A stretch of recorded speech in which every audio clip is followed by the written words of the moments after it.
No, you're all right. I think we're on. Hello, UK Crime Book Club. I'm delighted to have with me for our Cosy Crime or Golden Era panel.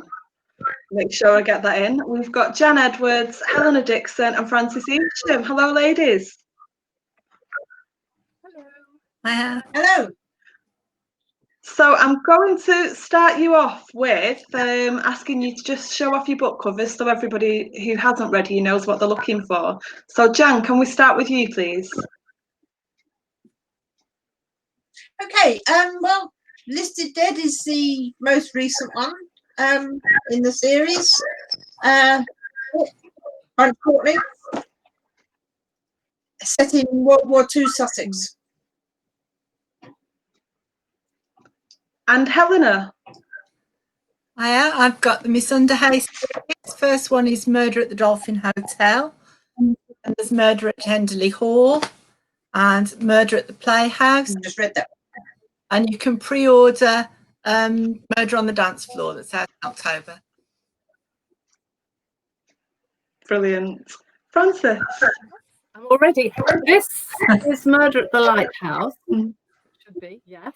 Which is the first in my series of 6 books set in Somerset.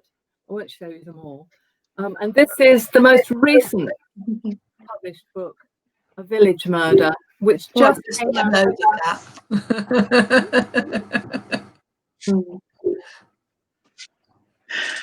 We've already got a couple of comments on the stream, which is great.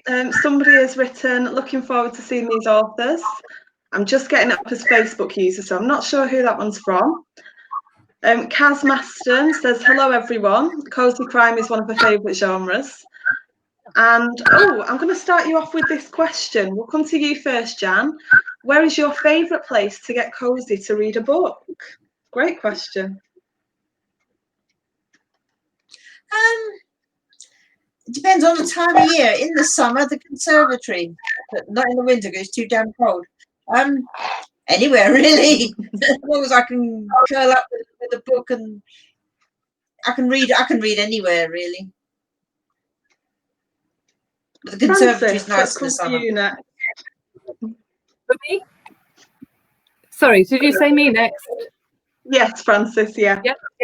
Okay. Well, I've also got a conservatory, and I was actually going to do this from the conservatory because it's sort of prettier in there than anywhere else in the house. But the lighting was all wrong. But it's a lovely place to sit and read because we have no television in there, and we just have the radio on very quietly. And there's a lovely garden, well, a garden to look out on. Especially, I also write in there, to be honest. And when I'm stuck, I can go outside and pretend I'm gardening. Perfect. Helena, where's your favourite place to get cosy and read? I'm quite lazy, so I like to read in bed. That's my favourite place of all. I can take myself off and just lie on the bed, propped up on pillows, cup of coffee, and just read for a while. Nice and quiet. So I'm going to ask you all what you did before you became authors and what led to you becoming an author. So we'll go back to Jan first. Oh gosh, I've had so many jobs. But I was a master locksmith for 20 years. First lady to qualify in the UK. What led me into writing, I've always written, so nothing really. Just did it. Fair enough. And Frances, how about you? Well, the very first job I had while I was at college training to be a speech and language therapist was as a road sweeper. And I used to sweep the roads in Wembley. So, you know, hi to anyone who remembers me. I used to wear an orange hat. And like you, I've done lots of different jobs over the years. I started off in speech therapy, and then I did other things like a shore start. We ran a shore start in West Somerset, and I did some time working in the courts, in the criminal courts, with offenders and witnesses who were vulnerable and had communication problems. Before I turned to writing, which is I've done when the children had grown up and I'd stopped the full-time jobs, and I can sit in my conservatory and write, which is bliss. Lovely. And Helena? I joined my first writers group when I was 13, so I've been writing for a long time, but I didn't realise it could be a job. So my day job, I was a registered nurse, midwife and health visitor. And my last job that I just retired from in November, I worked in end-stage dementia care and palliative care. So that was where I worked before. I was first published about 15 years ago in romance under my other name as Nell Dixon. But my father's a retired chief inspector, so I've always loved crime. I'm a huge Agatha Christie fan. So I thought, why not have a go at writing what I like to read? So that's why I'm writing what I write now. Caroline's asked another question. She says, Francis, what's your favourite poison recipe? And I'm going to expand that to include Jan and Helena as well, with favourite murder that you've written or read, something that you think's really, you know, something interesting. So let's start with Francis. Okay, well, like you, I love Agatha Christie books, which I started reading when I was very young, and of course she knew everything there is to know about poisons, which I don't, but they are incredibly useful for murders, aren't they? And I think my favourite really is arsenic, because it's very simple. And I've written a couple of books that were Victorian mysteries, and in Victorian times you could buy arsenic just across the counter, and so it was very, very frequently used to get rid of family members that people were tired of in real life. So it's really useful to use in a murder mystery these days as well. Helena, how about you for a favourite murder? I think my favourite discovery was discovering that every single part of a yew tree is poisonous. Every little bit of it, from to the leaves, to the bark, to everything. And it's quite an easy thing to get hold of if you've got an old cemetery nearby. So rather worryingly, to be quite easy to run people off who knew what you were doing with it. So I quite like yew trees, and also daffodil bulbs are very easy to mistake for things, aren't they? So I like accidental type. Yes. Mistletoe. Jan, how about you? Well, I've used, in her defence, had a poisoner, so that was rat poison, which was very easily accessible. I mean, every farm had access to rat poison. We're back to arsenic again. So it's just easy, something that was easily obtainable to people at the time. So, yeah, poison one. They say it's the women's murder weapon.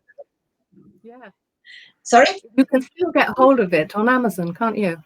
Rat poison. Yeah. Yeah. I was looking it up the other day.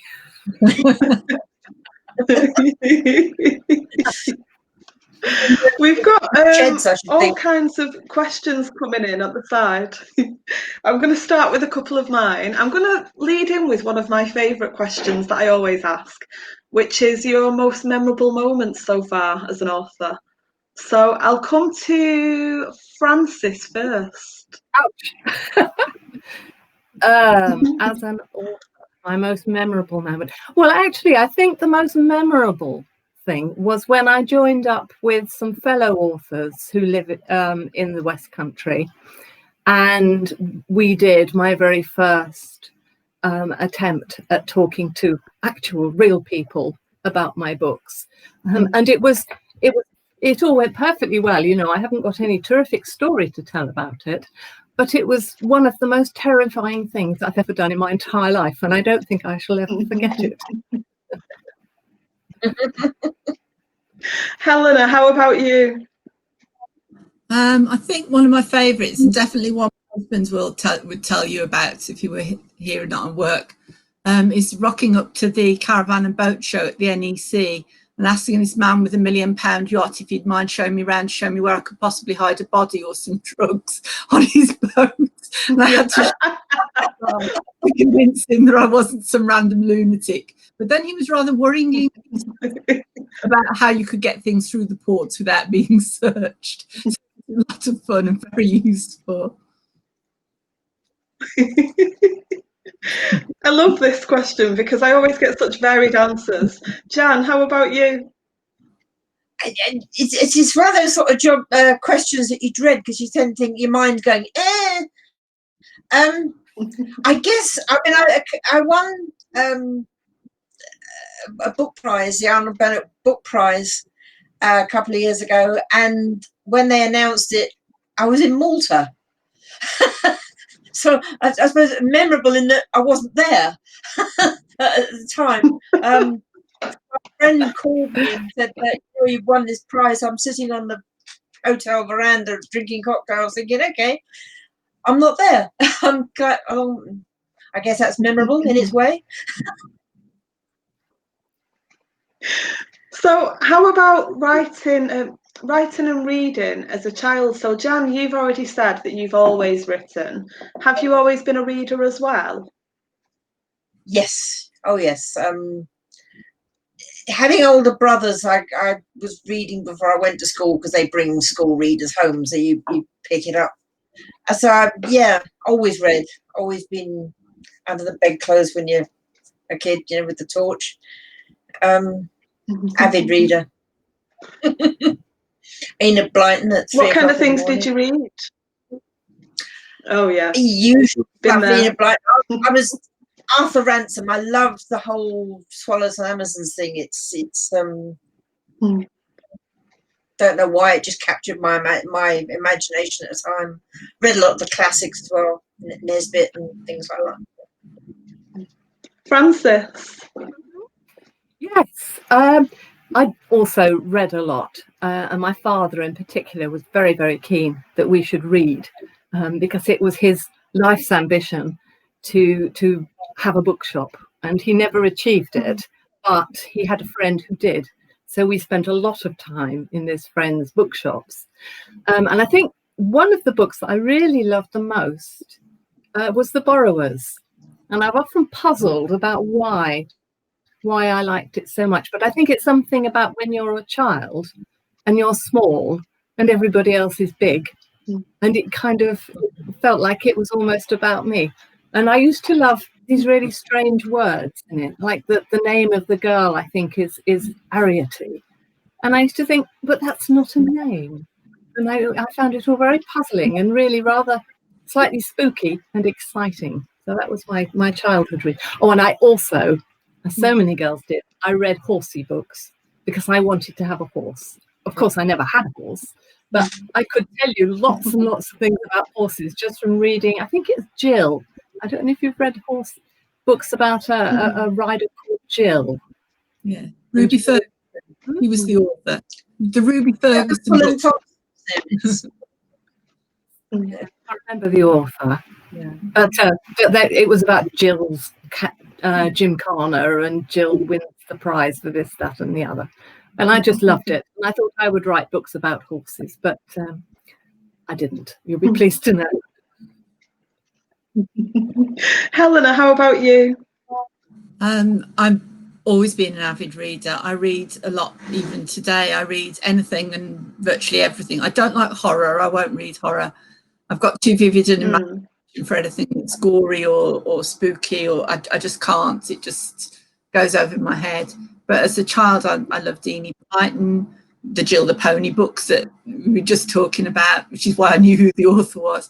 I absolutely adored the Chalet School by Anna Brent Dyer. I thought those were just brilliant. And then I went on, obviously, to Agatha Christie, Jean Plaidy, Victoria Holt, so many, and Milton Boons. I just gobbled those down like no tomorrow. I still love Betty Neal's books to this day.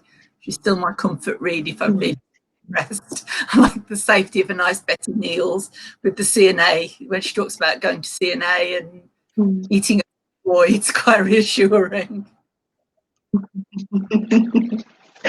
Would any of you consider writing something a bit darker is one of the questions, something bloodier.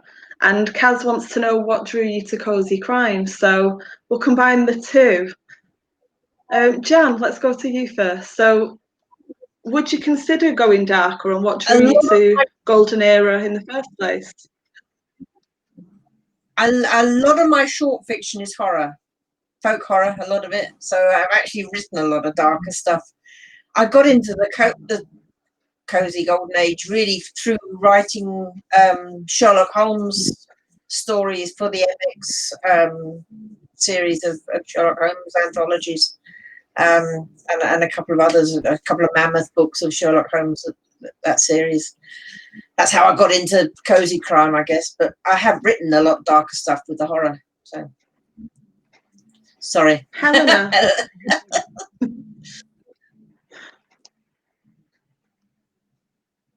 Helena. Oh, well, like I say, I'm not really a dark person. That's the problem. I've got this horrible sense of humour that sort of seeps out. So I don't think I'd be terribly good at it, to be perfectly honest. I think you can talk about a dark subject within your writing without the book itself necessarily being dark. And a lot of the things I've written have got quite dark subject matter, but they're not, it's off the page, if you like, so it's not quite there. And for me, the attraction is mystery. I love solving puzzles and mysteries. So what I tend to write about tends to be more of the puzzle and the mystery than the actual crime itself, if that makes sense. Yeah. You don't have to be graphic, though, do you, to have the horror? No, you don't. I don't think so. No, I absolutely agree with you. I do have a hankering to write ghost stories. I'm a big fan of Susan Hill, and of course she wrote that absolutely wonderful ghost story, The Woman in Black, which I can't read it anymore because it leaves me so disturbed that I go away thinking about it too much. But I think ghost stories kind of can go either way, into horror or not horror. So I have thought about doing that quite a lot, and I think I might. But again, I like writing things that people will sit down and try to puzzle out, and that will leave them feeling cheery in a way, so that it sort of brightens people's lives. But I do like reading the odd gory murder, I must admit, but I wouldn't write it myself. So what are you all working on at the moment, Caroline's asked. So Jan, let's come to you. I've got a couple of short things I'm working on at the moment for anthologies, a Sherlock Holmes one and a couple of others. But there's also the fourth Bunch Courtney's coming up, which is going to be called Cases of Murder. So that's the main project, is the fourth Bunch Courtney. Helena. I'm writing the fifth Miss Underhay mystery, which I think will probably be called Murder in Midwinter. And that's been quite tricky because it's set in a very snowy, bleak Dartmoor in the middle of a heat wave. So trying to write cold snow, while you're actually sweating to death has been a bit tricky. Frances. Yeah, I'm just finishing. I've got to the proof stage of the next Exham-on-Sea mystery, which is Murder at the Gorge, and that's coming out in November the something 13th, I think. Is that a Friday? But so that one's coming up soon. Yeah. And then it's on to the next in the second series, which will be the second one in the Ham Hill mysteries. They're all set in Somerset, but just in different. Flicking through my diary, Friday the 13th of November, so maybe that is right. I'm not sure that's a good thing. You? I think it's a good omen. My husband likes the number 13, and I always think it's been a good omen, so I suppose everybody's different. We've just lost Helena again for a moment, but I'll pop her back in once she comes back. Caroline Maston's written, loved Murder at the Dolphin Hotel. Oh, it's for Helena. So I'll come back to that one. She says, Jan, Bunch is awesome. I feel like apart from the Curse of Edward, you're a feisty lady. How much of you is in Bunch? Probably a fair bit, I would imagine. Apart from the fact that my family have never owned a mansion anywhere. So, yeah. It's not my roots. So, Francis, have you do you see yourself in any of your characters? Well, in the Excellent Sea Mysteries, the protagonist, whose name is Libby Forrest, she's a sort of every woman in a way. You know, she's ordinary girl next door kind of person, and I think that's where there's some of me in it, because I think inevitably you sort of bleed into your characters, don't you? But mostly I like to write about the other funny people in my life and people I've met, although I do try to disguise them a bit so they don't actually recognise themselves and say, what have you done to me, and why did you make the murder happen to me, that sort of thing. But there's a little bit of me in Libby, but I might just say she had a rather difficult life with an unfortunate husband, and that is nothing to do with my life. I'm glad to hear it. I was just going to go to Helena, but she's just disappeared again for the moment. So I'm going to ask you, who is your favourite fictional detective, be it TV or books? Is there somebody that's a favourite? Jan? Vera is probably my favourite current fictional TV detective. I think she's a fabulous character. I do like, Lord Peter Wimsey was always a favourite of mine. There's something about Lord Peter that's always very appealing. It's difficult because there are so many. How can you pick one or two from so many? They've all got their quirks, things that you're drawn to. That's why you read them, after all. So Helena, just as you popped out of the stream, lovely to have you back. We were just asking if there is any of you in any of your characters. Probably quite a bit in Kitty, I think. She's very practical and very down to earth because she's a busy girl. She's 23. She runs a hotel with her grandmother. So she's, got a good head on her shoulders for somebody so young. And I like the fact that she mixes with all the levels of society, right from the very poor to the very rich. And she's managing to please all of those different people. And I think a bit of my background comes into that because the jobs I've had and the things I've done have involved working with people right at the top of the government, right down to homeless people on the streets. So I think there's probably a bit of that comes through in my writing. And do you have a favourite fictional detective, be that TV or books? Oh, that's a really hard one. There's so many I like. I think probably though it would have to be Miss Marple. I really do like Miss Marple. I love the fact that she's this little lady that just sort of pops up by somebody's elbow and they've not even noticed she's there. It's got it all sorts. Francis, how about you? Favourite fictional detective? Yeah, well, I love Miss Marple as well with her knitting. But actually, I think at the moment, as far as TV goes, I'm a huge fan of Anne Cleeve's books, and I love the Shetland ones. I can't remember the name of the guy because, as you probably noticed, I can never remember anybody's name. But I love that detective who lives up there where it's windy and rainy and beautiful in a very strange way. And just at the moment, that's my kind of favourite. Anybody remember what his name is? I know he's played by Dougie Henshaw, but I couldn't tell you his character name. No, exactly. Yeah, I can see him.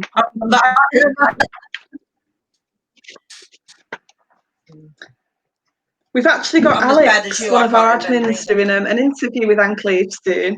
I was just looking for the date, but Kaz, if you can find the date for the Anne Cleeve's interview and pop it into the feed for me, please. I couldn't find it in my diary then glancing through. Helena, I'm going to come back to you. Caroline Maston has written, loved Murder at the Dolphin Hotel. Are you based in Dartmouth? And is the Dolphin Hotel real? And then for everybody else, how important is the location in your novels? But we'll come to you first, Helena. I do spend a lot of time. I spend about 6 months of the year down in Devon, and we are hoping to move there eventually. So I actually stay, well, we're sort of Colleton St Mary, which is Stoke Gabriel way, which is where we're based when we're down there. Dolphin Hotel is based on a real building in Dartmouth, and a lot of the places I use are real places. And the people in Dartmouth have been incredibly kind, as have the people of Torquay and Baynton. Let me mix fact and fiction with various things, but I do a lot of research.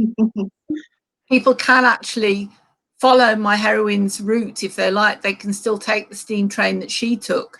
They can go on the ferry that she took, and they can walk the walk. So they can do quite a lot of things while they're down there themselves to see for themselves what's changed since 1933. Lovely. Jan, your locations in your books, how did you decide them? I was born and brought up in Sussex, so I know the area well, and it's easy to get involved in somewhere that you're very, very familiar with, I think. So yeah, I know Sussex is probably my favourite place. The Downs, I love the Downs. Frances? Yes, well, the locations are really important in my books. As I said, they're in Somerset. And really, I'll just show you this one again, because this shows the Lighthouse, which was really entire inspiration for the first one in that series, because as you can see, it's no ordinary lighthouse. It's very small. It's stuck on the beach. We've actually got 3 lighthouses in the area. It's stuck on the beach, and because the sands are very muddy and shifting in Burnham, it stands on 9 legs, which means that you can possibly find a body underneath the lighthouse. And of course, most lighthouses you can't. And in fact, about a year ago, they did find somebody slumped under the lighthouse on Burnham-on-Sea. They were not, in fact, dead, but they were okay. But it was that set me off. And so all my books are very strongly placed somewhere. I've got one where the murder happens in the library at Wells Cathedral, which is a very special chained library where these ancient books are chained to the shelves so that nobody can steal them. And another one on Glastonbury Tor, and another one in Dunster Castle. Because Somerset is, I'm going to go on a bit about Somerset now, because it's so gorgeous and people don't really know about it. And it's full of these really fascinating places. And we live near the M5, and in the summer, people go past our road like this, all the time, going down to Devon or to Cornwall or to Dorset, and they never stop in Somerset. So we have it all to ourselves all summer long. But it has the most wonderful places to visit. So that's my little travelogue for you.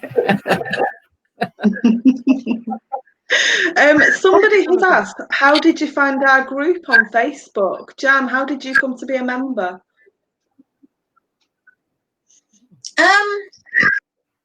I think I was just looking for crime groups. I think I did actually sort it out. You look for places that are recommending books and authors, and just stumbled across it in that way, really. Helena, how about you? Oh no, let's go to Frances.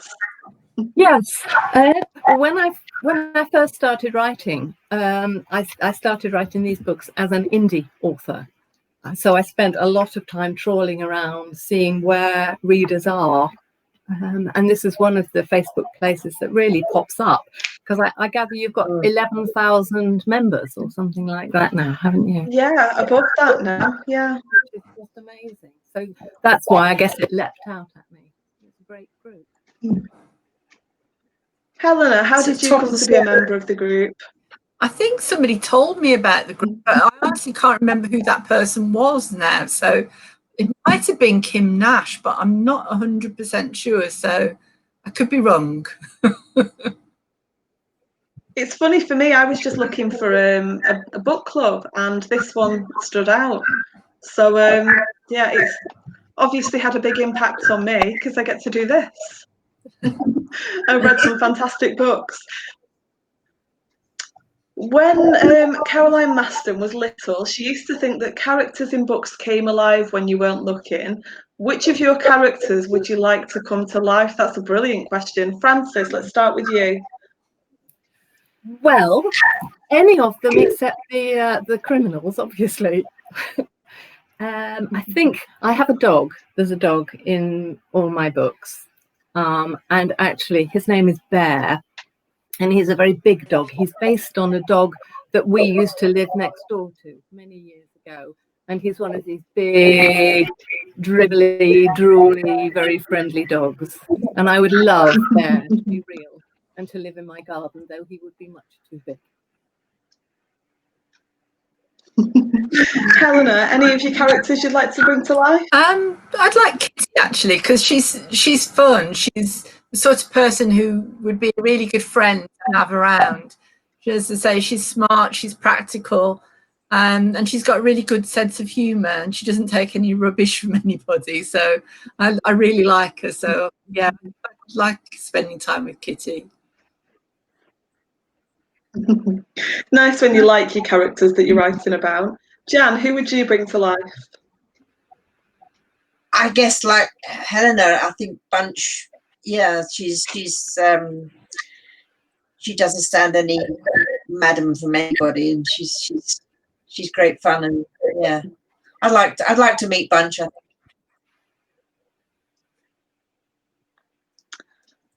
So I believe this question's from David Gilchrist, our lovely founder, and he says, do any of you have reader review groups? So let's come to Frances first. Do you have beta readers?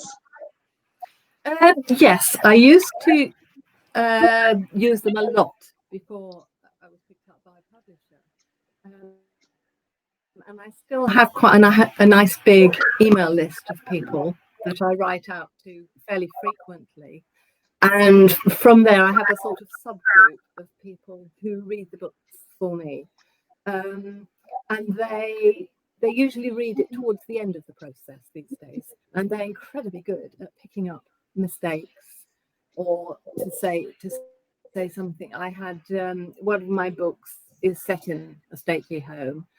And I had the character who was working there as a volunteer. I had her drinking a cup of tea, and one of my readers said, "No, you can't do that. The National Trust doesn't let you take cups of tea into their rooms." So there's a sort of a wonderful fund of knowledge out there of things that I think I know about, or things that I've researched, but they always know one extra thing that I haven't thought of. So they're wonderful. Helena, do you have readers? I've got people that will read for me if I want them to. I've got the fabulous Kim, who's in Italy. I've got another friend, Laura, who's in the States, who used to be one of my editors when I was in another group for another publisher. And then I've got my close writing friends, Elizabeth Hanbury and Philippa Ashley. And we meet regularly about every 6 weeks. We call the Coffee Crew. And we meet at a local pub, which is otherwise known as the Pole Dancers Club. So if you ever see us on Twitter talking about we're going to the Pole Dancers Club, we really mean we're going to the pub to talk about books. So they're sort of my trusted people. And I've got the lovely Sandra Forder as well, who's a fabulous author. She's in Norfolk way. Jan, how about you? Not a beta group as such. Got the Renegade Writers Group, which is a local writing group where you can read out work in progress and get trounced occasionally. I have friends, writing friends that will read stuff. You're saying that usually a first draft or a second draft that people will read for me to look out for glitches. and that you've missed. The author's never the best person to spot those things. He's too close to it. Needs a fresh pair of eyes sometimes. Caroline's asked, Not a what are group the as main such. challenges in marketing your books? Obviously, this year has been an unusual year, to say the least. So how has that affected the marketing? And how much of it do you do yourselves? Let's start with Helena. Well, I'm published by Booker2, who are absolutely brilliant at marketing. Noelle and Kim work so hard on our behalf, and they really do an incredible job. I had planned quite a few things to do this year, which have all been cancelled. So that sort of fell away, you know, the sort of in real life stuff that you could do, that all. I'm hoping I can set something up, hopefully in October, as I'd like to do some fundraising for some local charities that I support in Devon. I'm one of the Friends of Old Way Mansion in Paynton, and they've just raised funds to open a tea room there and try and restore it. So I'd very much like to do something to support them, but it's so difficult at the moment just to work something out. I'm not sure if I can. Yeah, Frances. Yes, well, my marketing changed because until fairly recently I was doing it myself. And of course, although that's a lot of fun, and I did it nearly all online, my email group was a huge part of that. It does stop you actually getting down and writing the books, I discovered, especially if you get into advertising or anything like that. So I'm very fortunate because I now am published by Boldwood Books, who are a new company. And like Booker2, they're very enthusiastic and busy and work incredibly hard on behalf of their authors. So they're doing the heavy lifting these days, which is lovely, and which is why I spend so much time sitting in my conservatory writing instead of marketing all over the place. It's this year. I mean, the thing about this year is, for many people, it's been terrible having to be stuck indoors and not going out. But to be honest, that's what I do anyway. You know, I spend nearly all of my time at home, except when I do walk on the beach and, you know, occasionally put my nose outside. But I haven't really found it any different this year from, say, last year. Jan, how about you? Yeah, I have to do most of my own promoting. So lockdown has been a bit of a pain because you can't get out to events, you can't get out to do things, to meet people. I've been delving into doing my own promo videos in the last few weeks. That's been quite fun. Yeah, it's hard work when you have to do the writing and the promotion. It cuts into your writing time so much.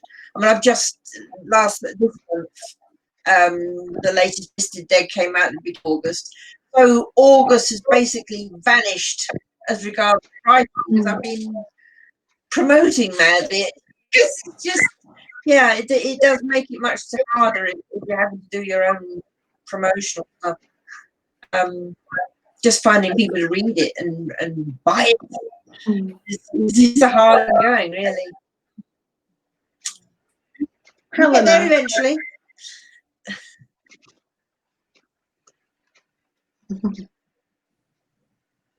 We know where you all are. Are you prepared for me and Sam to hunt you down for further author events, coffee and drinks, etc.? That's from Caroline Maston.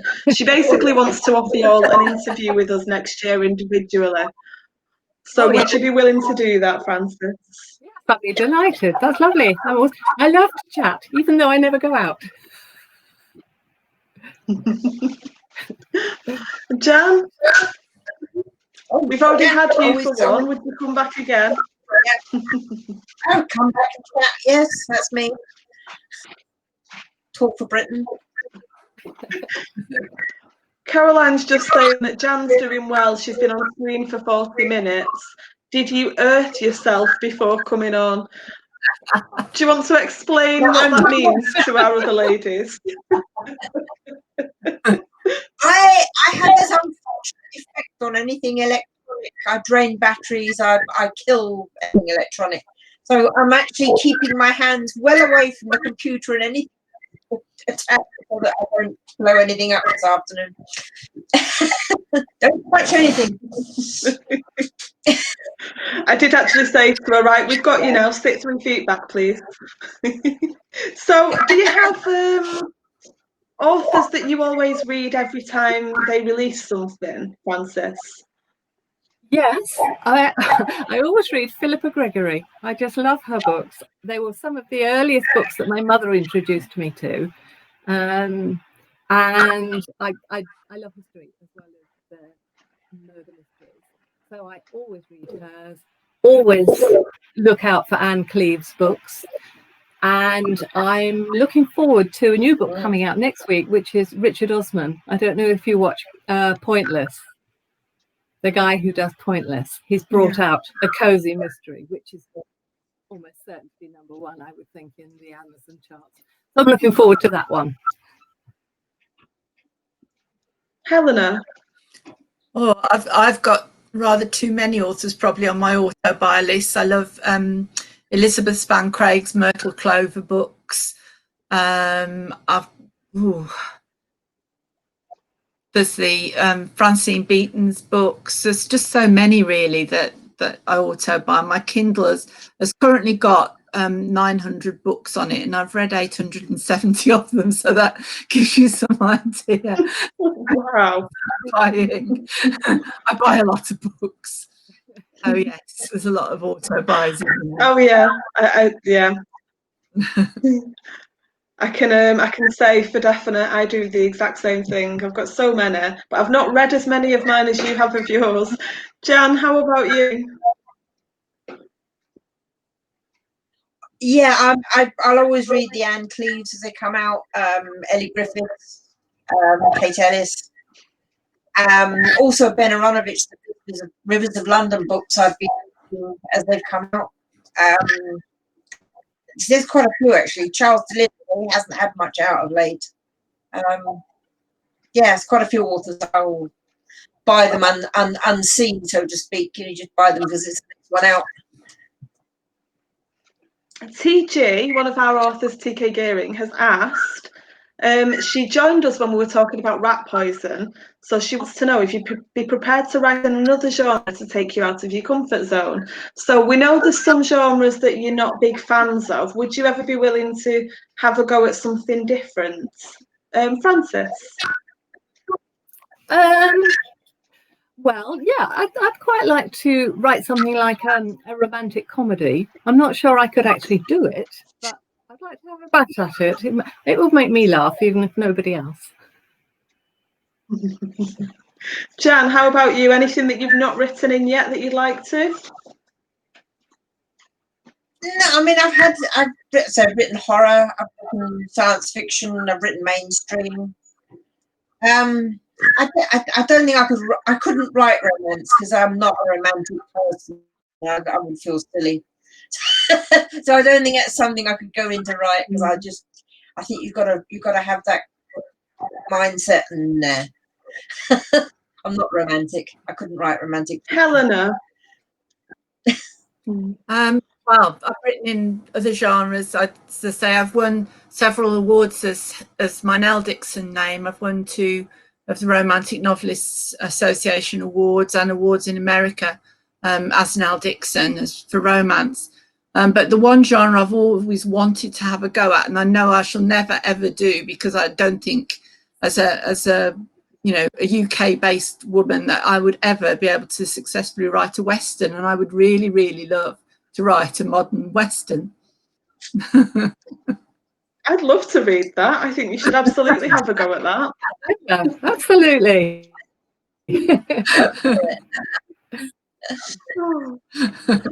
So, do you have to do much research for your books, and have you found things that have surprised you during the research?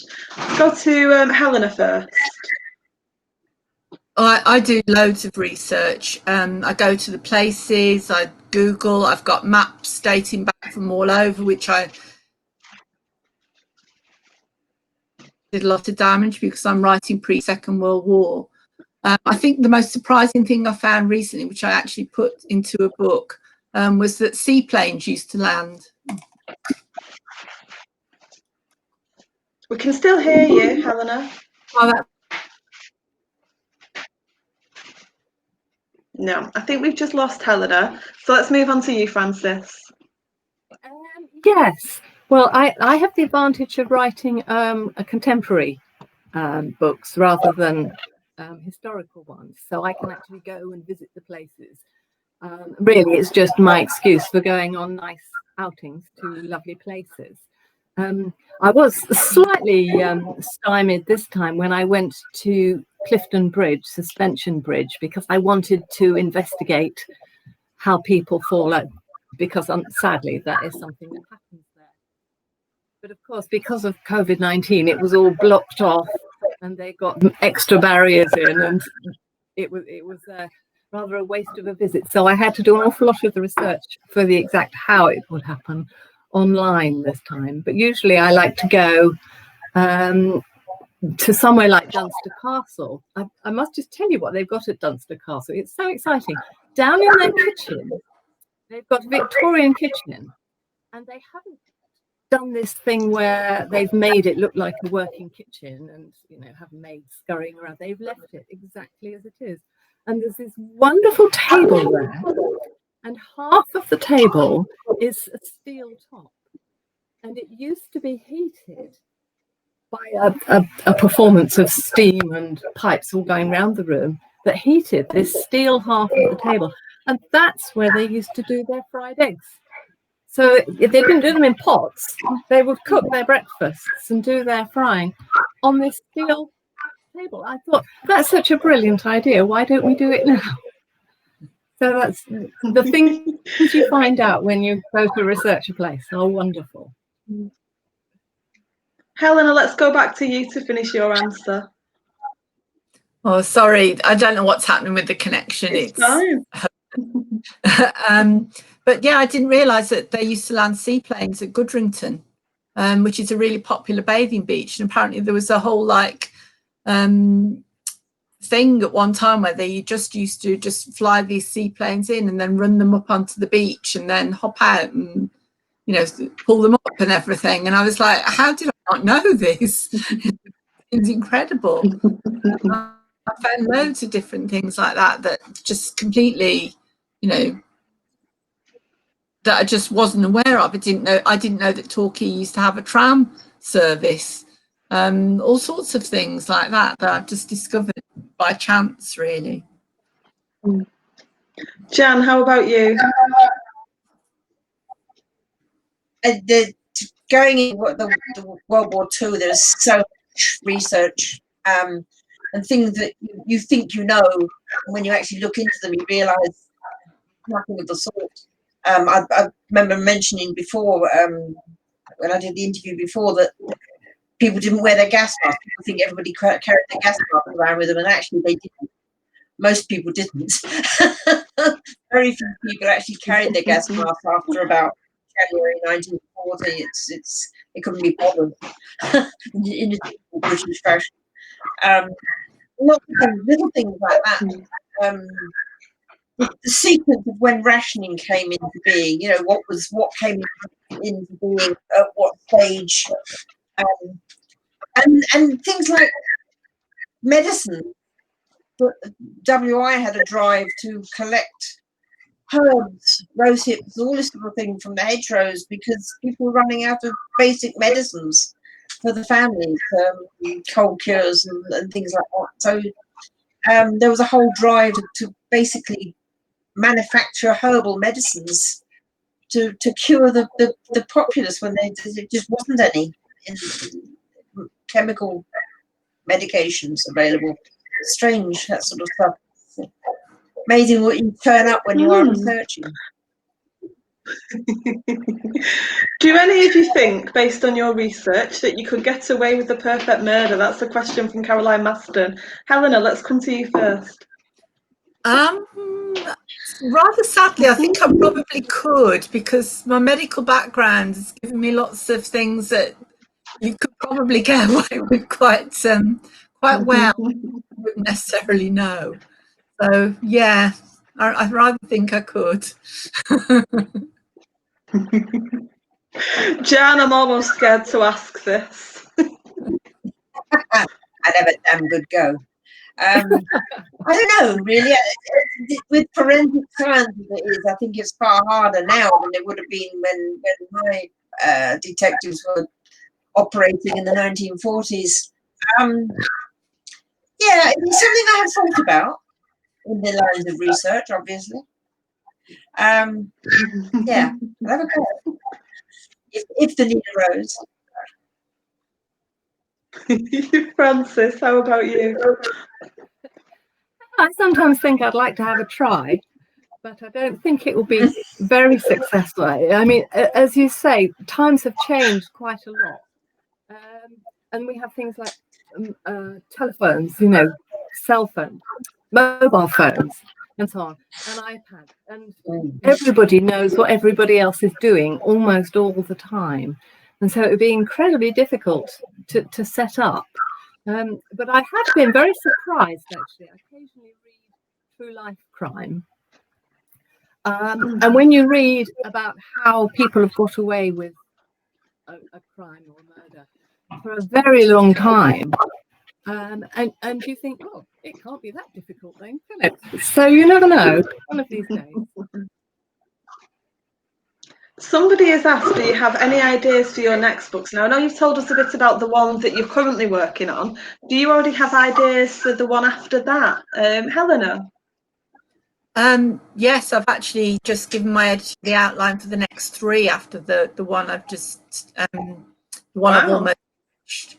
So yeah, we're sort of quite well organised. So the next one is actually going to take place hopefully in what was the equivalent of a 1930s nursing home. They're not like the nursing homes we have now. They're more of a convalescent home.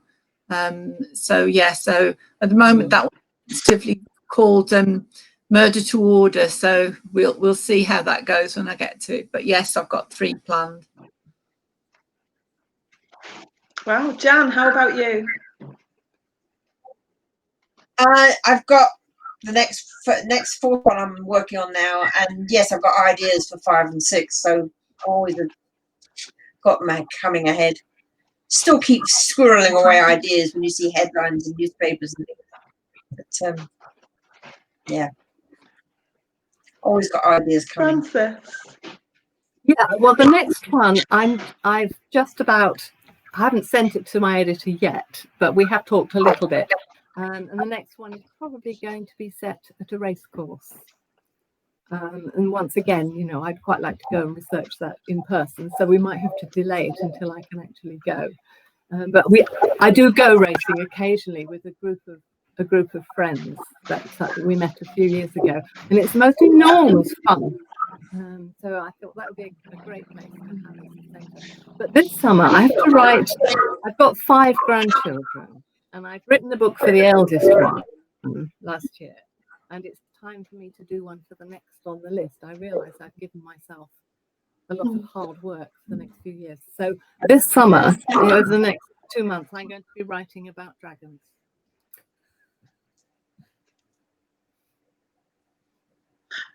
Helena? Hello. Hello. I'm sorry, I was just checking that you hadn't frozen there. TG would like to know, would you ever dress in the character you're writing to get atmosphere? I've not dressed up in the period yet, but because I say it's been so difficult trying and anybody that's tried to write a Christmas book in the middle of summer will tell you, trying to shut out the sound of the ice cream man, you're sweltering and you're trying to.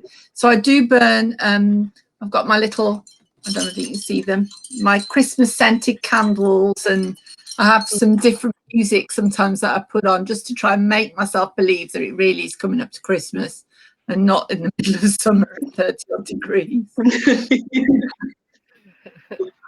Jan? No, and dressing up is no. I'm not dressed up as the character as such, but I do sometimes put on music from the time that can be quite inspirational. just let it come, really. Not into role playing, I don't think. Yeah, well, I quite like the idea. In Murder at the Lighthouse, there's actually a section where the detective is in a different stately home, and they're putting on a talk about Victorian times, which kind of taps into my interest in Victorian things. So I quite like the idea of dressing up in Victorian clothes.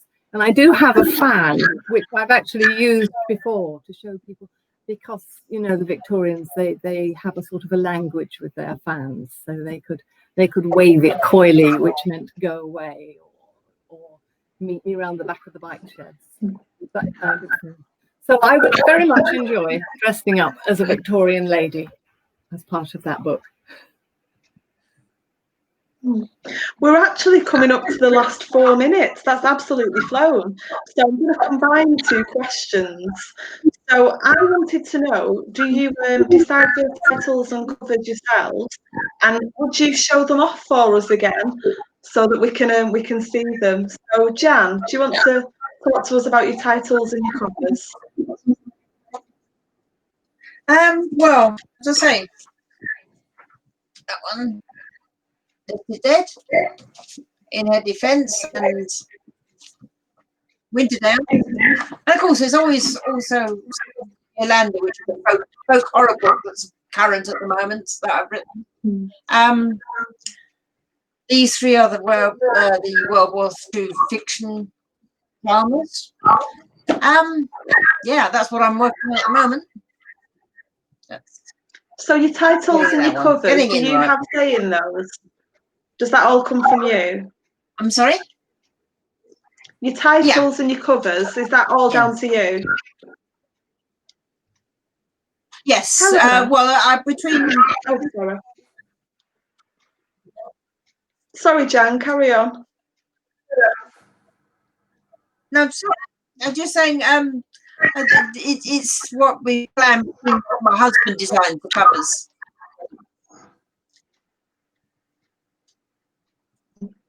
Brilliant. Helena, your titles and covers, how much say do you have in them? I give them titles. My titles are usually rubbish, so quite rightly they come up with slightly better titles usually for me. Although Murder at the Dolphin Hotel was mine, and Murder on the Dance Floor was mine. So I've got 2 out of 4 so far. And my editor discussed all, you know, the feel of the cover, and they're actually Murder at the Dolphin Hotel, and Murder at Enderley Hall, and then Murder at the Playhouse, and they've all been designed by the lovely Debbie Clement, who's been absolutely brilliant. And I don't know whether you can see on Murder at the Dolphin Hotel, that is actually Dartmouth in the background that she's managed to get in there. So I was really, really chuffed to see that and to get that in on the cover. Frances, just to finish, tell us about yours. Yes, well, the titles are fairly straightforward, because most of them are Murder at the somewhere or other, and the new series is a something murder. So we managed to agree about those pretty well. And my editor is really keen on having lovely covers that show the places. So, for example, this is, can you see that? The light's on it, isn't it? Murder at the Cathedral, which has a lovely picture of Wells Cathedral on it, and here's Dunster Castle for Murder at the Castle. So they're a bit of a gift, really, these places, because there are some lovely photographs. There's Murder at the Bridge, again, which is a lovely part of Exmoor. So it makes life very easy so far as my titles and covers are concerned, I'm pleased to say. Thank you all so much for joining us today. It's been an absolute delight, and hopefully we can get you all back in the new year for another one. Lovely. Yes, please. Oh, lovely. Thank you. Thank you. Thank you very much.